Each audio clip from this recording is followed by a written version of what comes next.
Friends, আজকে হচ্ছে বড়মশাইয়ের জন্মদিন। 28 তারিখ পড়ে গেছে, আজ রাত্রি এখন 12টা তো বেজেই গেছে। তো এই যে বড়মশাই এখন কেক কাটবে, দেখো কেক নিয়েছি, রান্না বান্না করলাম।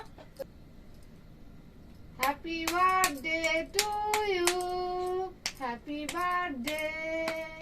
Happy returns of the day. ভগবানের কাছে প্রার্থনা করি ভালো থেকো, সুস্থ থেকো, মনে সব ইচ্ছা আশা পূরণ হোক। কেক কাটিং জন্মদিন পালন করতে করতে আমাদের এখন রাত্রি 2টো বাজে। সবাই কেক খাওয়ালাম, কিন্তু মাহি পাপাকে কেক খাওয়াতে পারলো না। মাহিকে ভীষণ মিস করছি, কারণ এখন 2টো বাজে, মাহি ঘুমিয়ে পড়েছে। মাহি যদি থাকতো ভীষণ ভালো হতো, কারণ মাহি পাপার বার্থডেতে বেশি আনন্দ করতো। হাই ফ্রেন্ডস, তো দেখো বরের বার্থডেতে লেগ পিস খাচ্ছি। আগে চিকেন পোলাও বানিয়েছি, দারুণ খেতে, দারুণ দারুণ হয়েছে। আমি রান্না করছি, আমি